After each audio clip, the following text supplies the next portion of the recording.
الحمد لله نحمده ونستعينه ونستغفره ونعوذ بالله من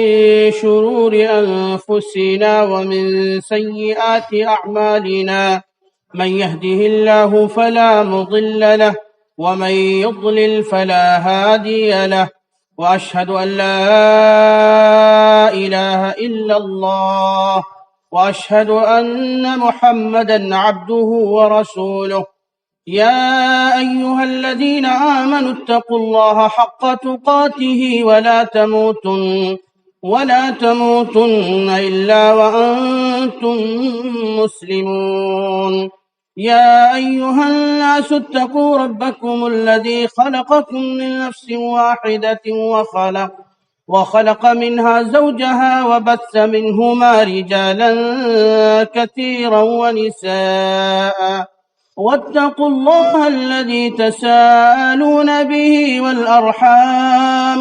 إن الله كان عليكم رقيبا. يا أيها الذين آمنوا اتقوا الله وقولوا قولا سديدا يصلح لكم أعمالكم ويغفر لكم ذنوبكم، ومن يطع الله ورسوله فقد فاز فوزا عظيما. أما بعد، فإن خير الحديث كتاب الله، وخير الهدي هدي محمد صلى الله عليه وسلم، وشر الأمور محدثاتها، وكل محدثة بدعة، وكل بدعة ضلالة، وكل ضلالة في النار. أعوذ بالله من الشيطان الرجيم. بسم الله الرحمن الرحيم. والضحى والليل إذا سجى ما ودعك ربك وما قلى وللآخرة خير لك من الأولى. ألم يجدك يتيما فآوى ووجدك ضالا فهدى ووجدك عائلا فأغنى. فأما اليتيم فلا تقهر وأما السائل فلا تنهر وأما بنعمة ربك فحدث. سبحانك لا علم لنا إلا ما علمتنا إنك أنت العليم الحكيم. رب اشرح لي صدري ويسر لي أمري واحلل عقدة من لساني يفقه قولي. رب زدني علما اللهم رب زدنی علما۔ اللہ رب العالمین کا شکر و احسان ہے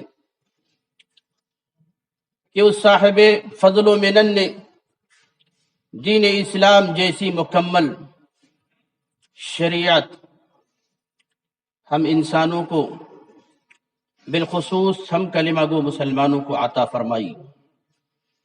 درود و سلام ہوں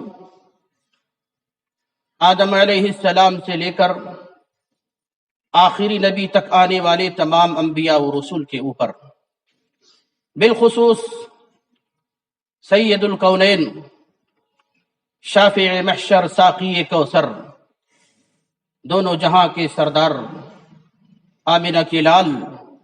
جناب محمد ابن عبداللہ کے اوپر۔ فاللہم صلی وسلم وبارک علی نبیک محمد۔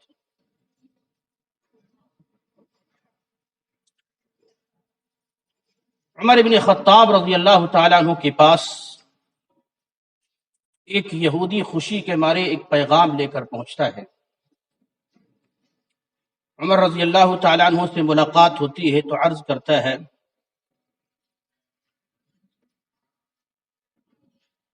کہ آج کا جو یہ دن آپ کو نصیب ہوا ہے،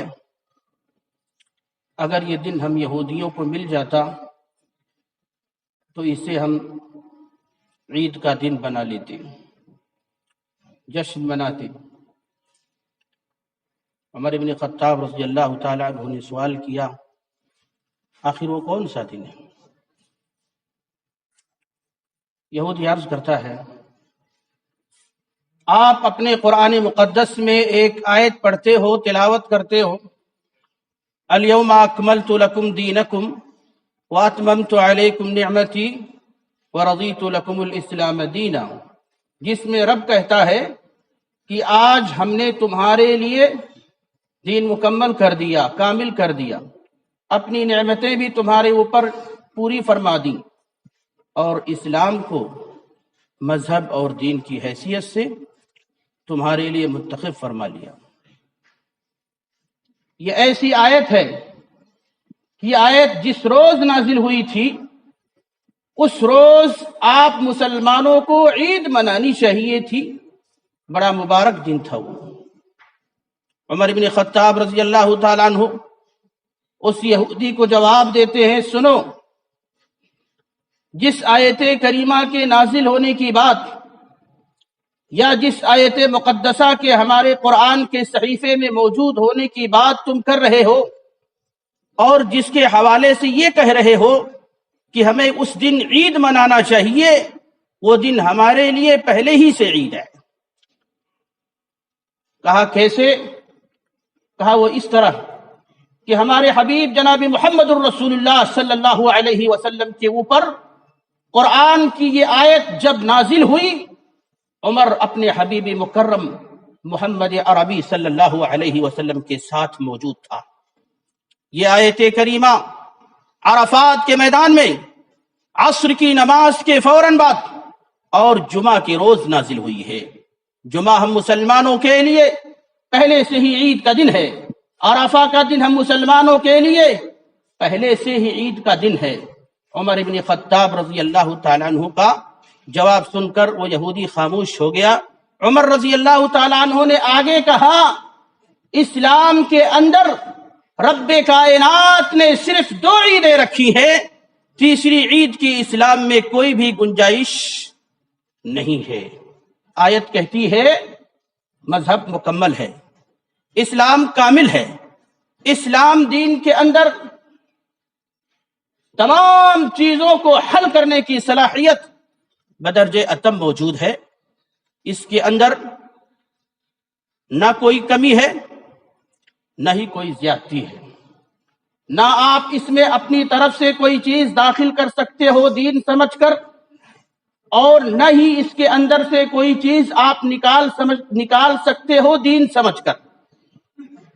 جی ہاں، دین سمجھ کر، ورنہ دنیاوی اعتبار سے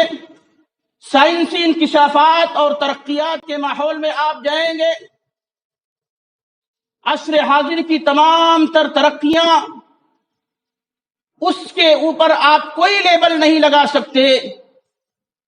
کہ ہمیں یہ چیز نہیں ایجاد کرنا چاہیے تھا۔ جب کوئی یہ کہتا ہے کہ آپ لوگ تو ہر چیز کو دین میں بدعتی قرار دینے لگتے ہو، تو اس کا سیدھا سا مفہوم یہ ہے کہ دین میں بدعت ہر اس چیز کا نام ہے جو ثواب سمجھ کر کے، کار خیر سمجھ کر کے دین کے نام پر ایجاد کی جائے۔ دنیا کے نام پر جو ایجادات ہیں ان کا تعلق بدعات سے نہیں ہے۔ پنکھا ایجاد ہو گیا، ہوائی جہاز بنا لیا گیا، تصویر فوٹوگرافی کا دور آیا، عصر حاضر اور اس سے قریب کے زمانے کی تمام تر ترقیاں اور ان کی ایجادات، ان کا تعلق بدعات سے نہیں ہے، اس لیے کیونکہ یہ دنیاوی چیزیں ہیں، کیونکہ ان کا تعلق انسان کی ضروریات سے ہے۔ دین کے نام پر ثواب سمجھ کر کے جو چیز ایجاد کی جائے صرف وہی بدعت ہے، کیونکہ مذہب سرور کائنات جناب محمد الرسول اللہ صلی اللہ علیہ وسلم کے زمانے میں عرفات کے میدان میں جمعے کے روز 1.25 لاکھ صحابہ کرام کے مجمع میں مکمل کیا جا چکا ہے۔ اس کے بعد دین میں کسی بھی حذف و اضافے کی گنجائش نہیں رکھی گئی ہے۔ اسی لیے امام مالک رحمۃ اللہ علیہ نے کہا، اس دنیا کے اندر کوئی بھی ایسی ہستی نہیں ہو سکتی ہے جس شخصیت اور ہستی کی بات کو من وعن تسلیم کر لیا جائے، مان لیا جائے، کوئی کتنا بھی اونچا کیوں نہ ہو جائے، تقوی پرہیزگاری کے اعتبار سے کتنی اونچی شخصیت سماج و معاشرے عالمی پیمانے پر کیوں ہی نہ قرار دی جانے لگے علمی تفوق اور برتری کی اعتبار سے، لیکن اس کا یہ علم، اس کا یہ تقوی کسی بھی صورت اس بات کی اجازت نہیں دے سکتا ہے کہ دین میں اپنی طرف سے کوئی منمانی کر سکے۔ صرف ایک ہستی ہے اس دنیا کے اندر جس کی ہر بات کو اپنا لیا جائے گا، جس کی ہر بات کو لیا جائے گا، ان کی کوئی بات بھی ٹھکرائی نہیں جائے گی، اور وہ ہے جناب محمد الرسول اللہ صلی اللہ علیہ وسلم۔ اسی لیے امام مالک نے یہ بھی کہا تھا کہ جو چیز صحابہ کے زمانے میں دین تھی وہی چیزیں قیامت تک دین رہے گی، اور جو چیز یا جن چیزوں کا تعلق نبی اور صحابہ کے زمانے میں دین سے نہیں تھا، آج اگر اسے کوئی دین سمجھ کر کے کرتا ہے تو اس کے سمجھنے سے اور اس کے کرنے سے وہ دین کا حصہ نہیں بن جائے گی۔ مثال سنیے، ایک شخص آتا ہے، یہی امام مالک رحمۃ اللہ علیہ، امام مالک رحمۃ اللہ علیہ مسجد نبوی میں رسول اکرم صلی اللہ علیہ وسلم کی روضہ مبارک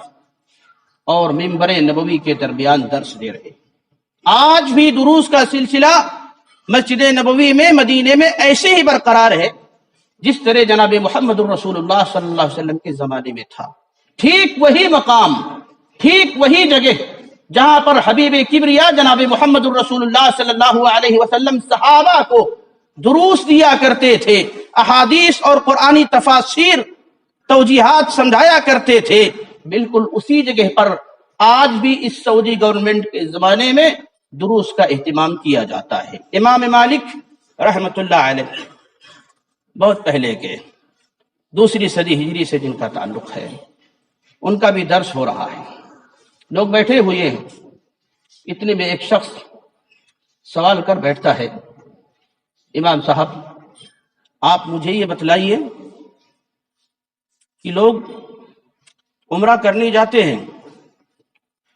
لیکن میقات سے احرام باندھتے ہیں، مدینے والوں کی میقات ہے ذوالحلیفہ، ذوالحلیفہ سے میقات باندھتے ہیں،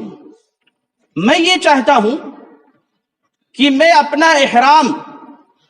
احرام باندھنے کا مطلب ہے کپڑے وغیرہ جو احرام کے ہیں وہ پہننا،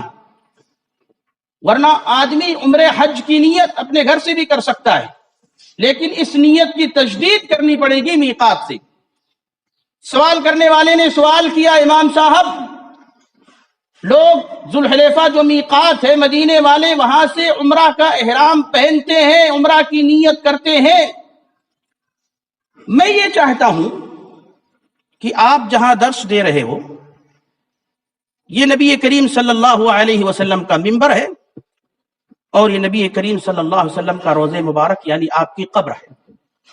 میں آپ کے روضہ مبارک کے قریب سے ہی احرام باندھنا چاہتا ہوں، احرام کی نیت کر لینا چاہتا ہوں۔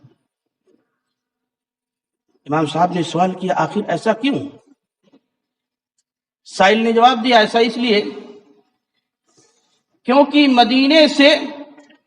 ذوالحلیفہ کافی فاصلے پر ہے، حج اور عمرے پہ جانے کے لیے جو 5 میقات ہیں،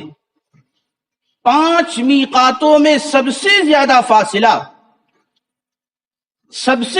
فاصلہ حرم مکی سے خانہ کعبہ سے ذوالحلیفہ کا ہے، تقریباً 450 کلومیٹر۔ لیکن اس شخص نے کہا کہ میں اس فاصلے کو اور بڑھانا چاہتا ہوں، اس لیے امام صاحب تاکہ فاصلہ اور دوری جس قدر زیادہ ہو جائے گی اسی قدر مجھے اجر و ثواب بھی زیادہ ملے گا، مجھے نیکی زیادہ چاہیے۔ حضرت امام مالک رحمت اللہ علیہ نے جواب دیا تم نیکی زیادہ کمانا چاہتے ہو؟ کہا ہاں۔ امام مالک نے کہا تمہیں نیکی نہیں ملے گی، بلکہ مجھے اس بات کا مکمل یقین ہے ایسا کرنے کی وجہ سے تمہارے اوپر اللہ رب العالمین کی طرف سے گناہ کا نزول ہوگا، تم گنہگار مانے جاؤ گے۔ کہا یہ کون سی بات ہوئی؟ میں ذوالحلیفہ سے پہلے رسول اکرم صلی اللہ علیہ وسلم کے روزے مبارک سے احرام اس لیے پہننا چاہتا ہوں تاکہ مجھے نیکی زیادہ ملے، جتنی دوری ہوگی اتنی ہی نیکی ہمیں زیادہ ملے گی۔ امام مالک کہتے ہیں نیکی کے کم یا زیادہ ہونے کا دار و مدار تمہارے اپنے فلسفیانہ خیال اور سوچ کے اوپر، قیاس کے اوپر نہیں ہے۔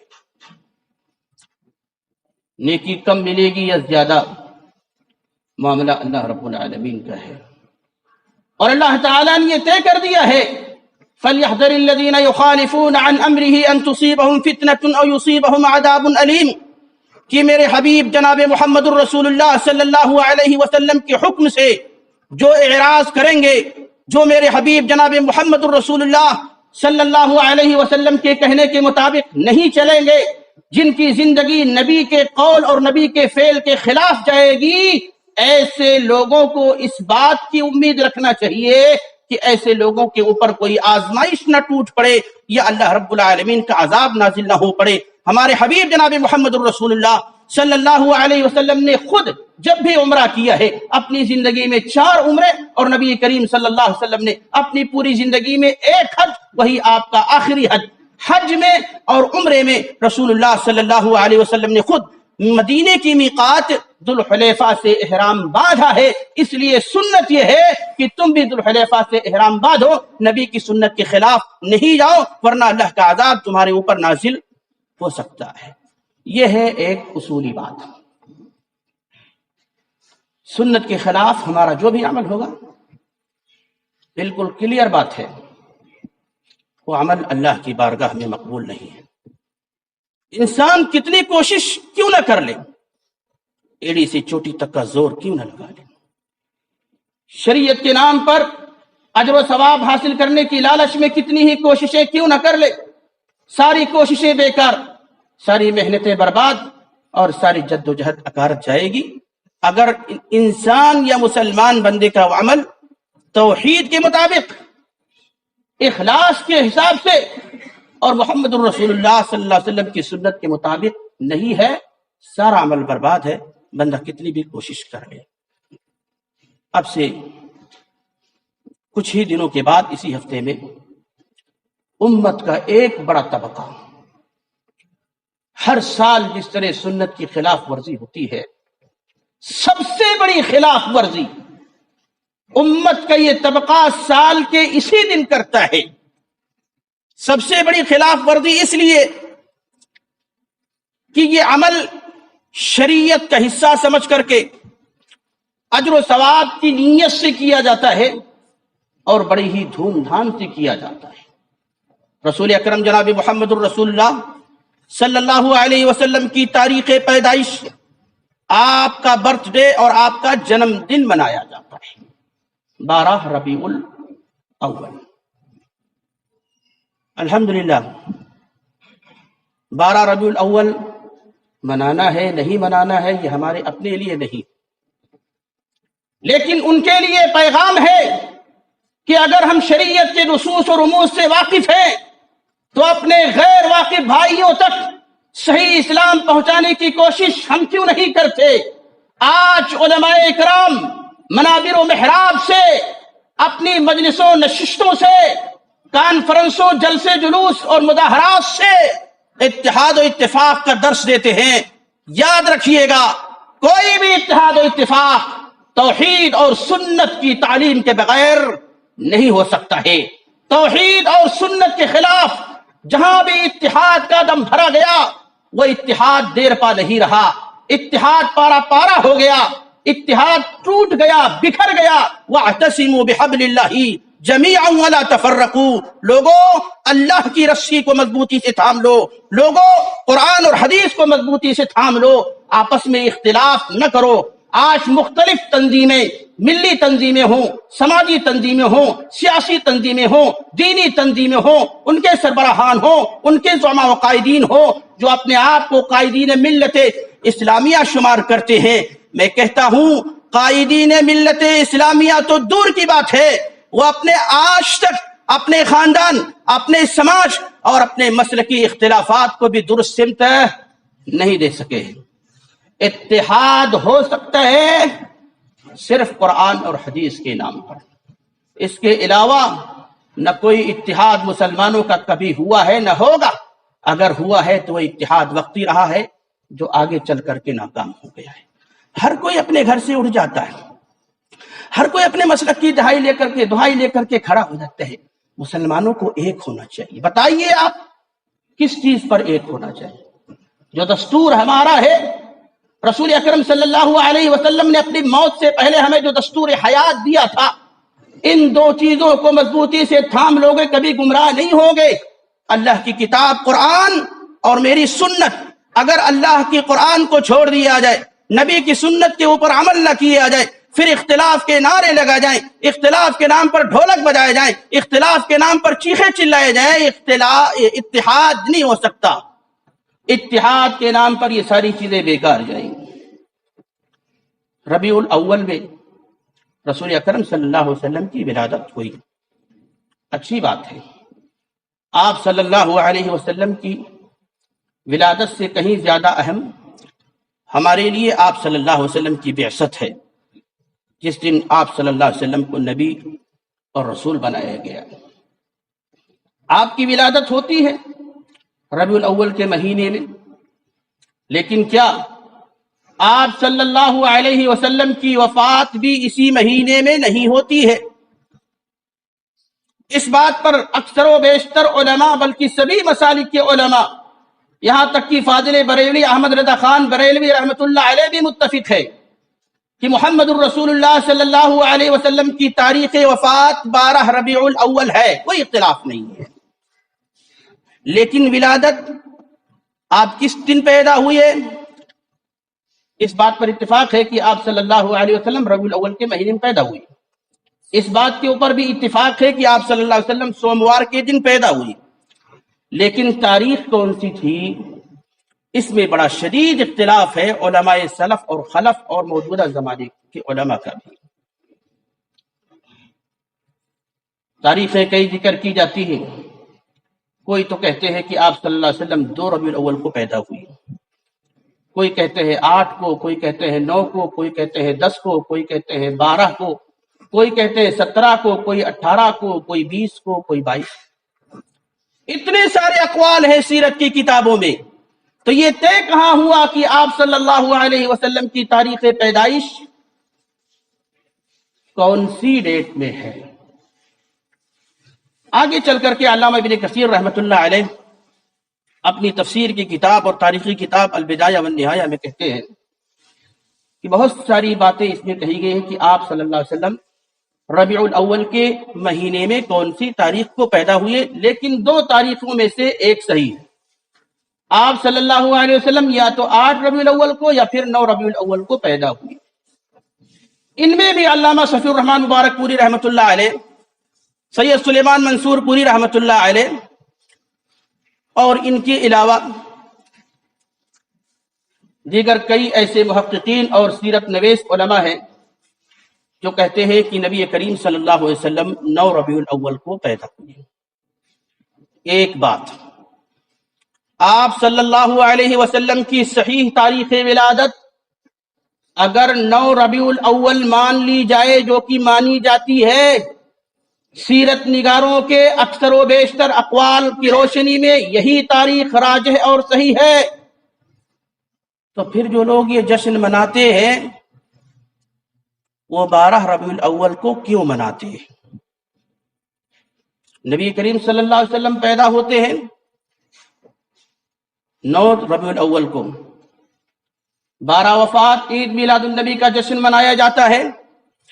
12 ربیع الاول کو۔ ایک بات اور دھیان میں رکھیے، اکثر و بیشتر بریلوی علماء کی کتابوں میں اور بالخصوص امام احمد رضا خان کی کتابوں میں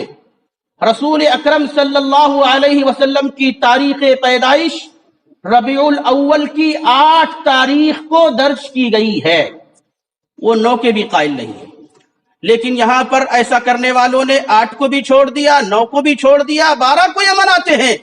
اور پہلے اس کا نام دیا جاتا تھا 12 وفات،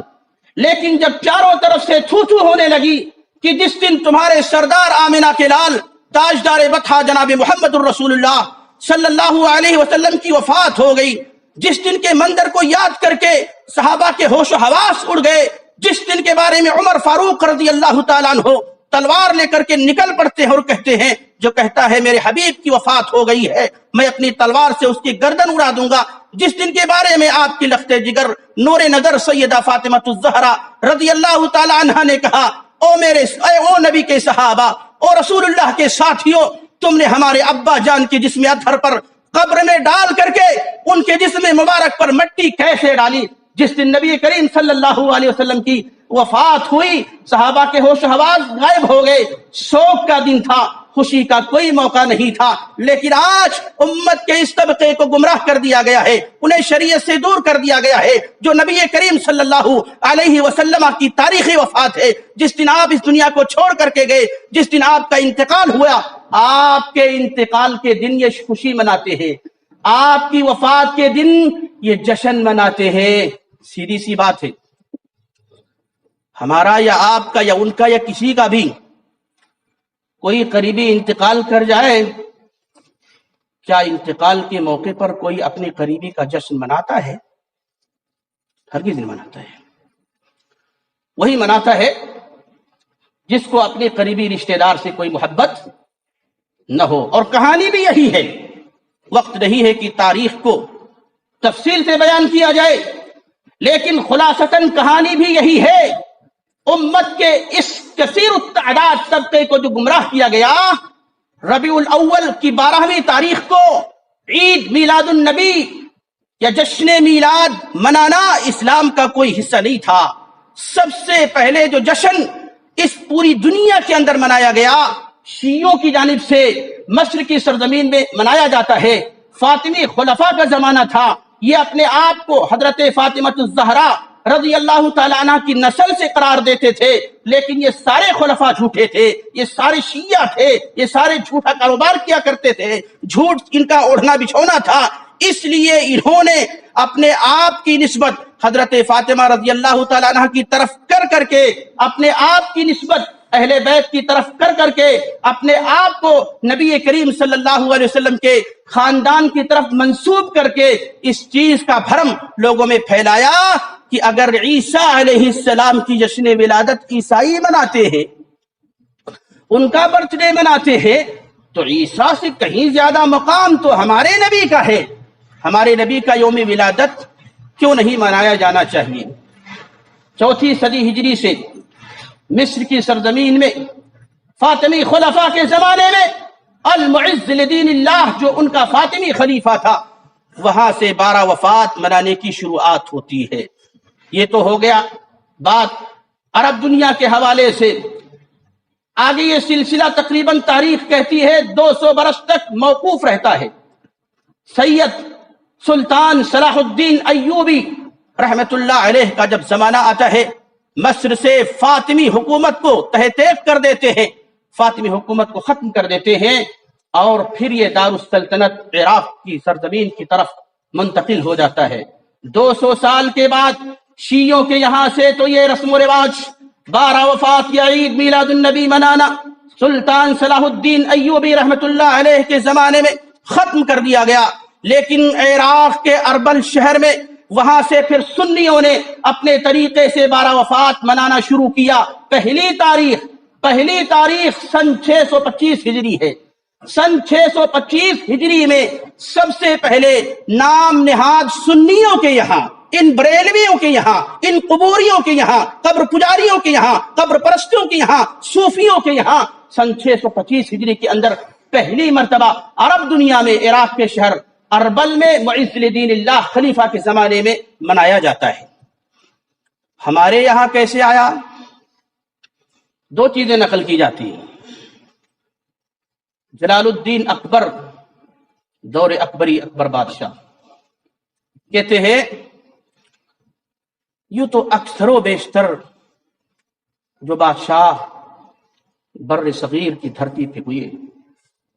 مشترکہ ہندوستان میں اکثر و بیشتر جو بادشاہ ہوئے، سلطنت جن کے ہاتھوں میں رہی، کہنے کے لیے مسلمان تھے، الا ماشاء اللہ بہت کم، لیکن اکثر و بیشتر بادشاہ تشیع زدہ تھے، شیعیت ان کے یہاں تھی۔ اکبر کے بارے میں تو مشہور ہے، دین اکبری بھی چلتا تھا، اب شیعہ تو اس سے کم درجے کا ہے، کافر مسلم ہندو مسلم غیر مسلم سب کو ملا دیا گیا۔ اس زمانے میں 12 وفات کا جشن بڑے زور و شور سے منایا جاتا تھا، جبکہ کچھ دیگر علماء کہتے ہیں کہ مشترکہ ہندوستان میں، ہندوستان، پاکستان، بنگلہ دیش، پہلی مرتبہ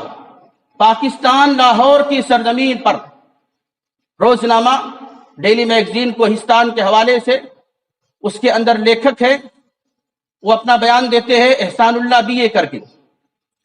روزنامہ کوہستان، آج بھی یہ اگر سرچ کیا جائے تو آپ کو ملے گا۔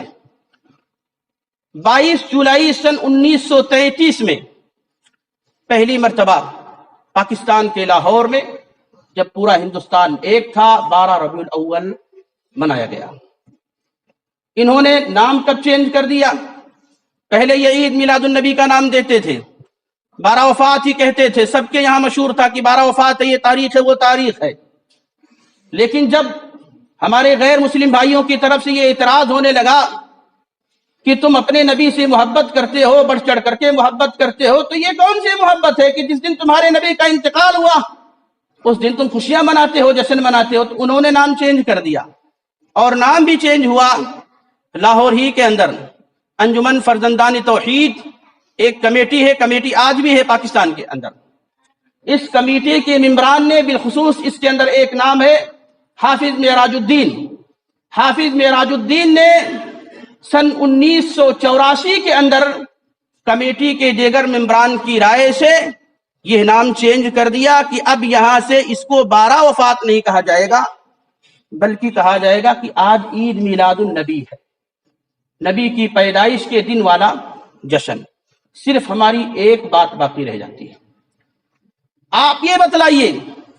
یا ایسے تمام لوگوں سے ہمارا اعتراض اور سوال صرف ایک سیدھا سادہ سا یہ ہے کہ جو چیز نبی کے زمانے میں نہیں تھی، جو چیز صحابہ کے زمانے میں نہیں تھی، جو چیز تابعین کے زمانے میں نہیں تھی، جو چیز ائمہ کرام کے زمانے میں نہیں تھی، جو چیز ائمہ اربعہ کے زمانے میں نہیں تھی، جس کو نبی نے نہ منایا، جس کو صحابہ نے نہیں منایا، جس کو تابعین تبع تابعین ائمہ اعظام نے نہیں منایا، جس کے لیے ایک بھی حوالہ احادیث کی کتابوں سے تو کیا تاریخ کی معتبر کتابوں سے کہیں بھی نہیں ملے گا آپ کو۔ امام ابو حنیفہ کا کوئی قول، امام مالک کا کوئی قول، امام شافعی کا کوئی قول، امام احمد کا کوئی قول، حتیٰ کہ اگر یہاں تک کہہ دیا جائے کہ جن کے نام لے کر کے تم اپنے مسلکی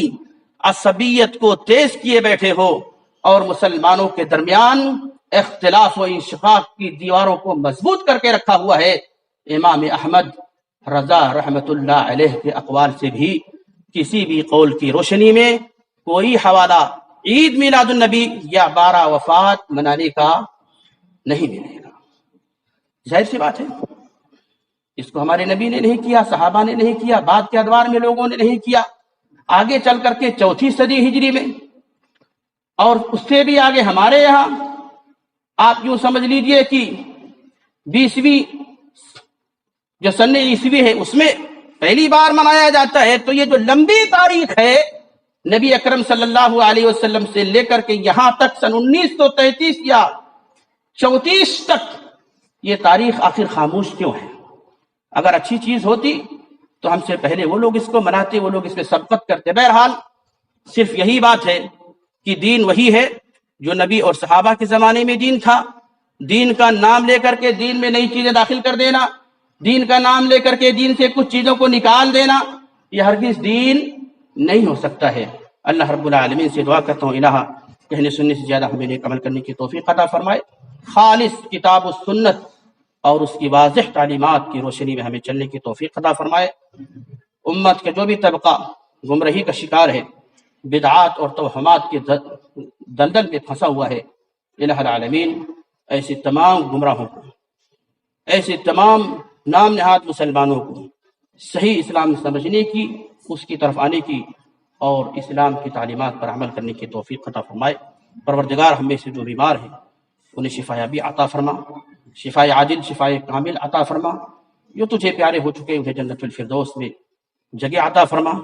جو لوگ کسی بھی تنگ دستی اور پریشانی کا شکار ہیں الہ ان کی پریشانیوں کو دور فرما دے۔ ہم جب تک زندہ رہیں اسلام کے مطابق ہماری زندگی گزرے، ہماری آخری سانس کے وقت بھی لا الہ الا اللہ ہماری زبان پر ہو۔ آمین وآخر دعوانا ان الحمد للہ رب العالمین۔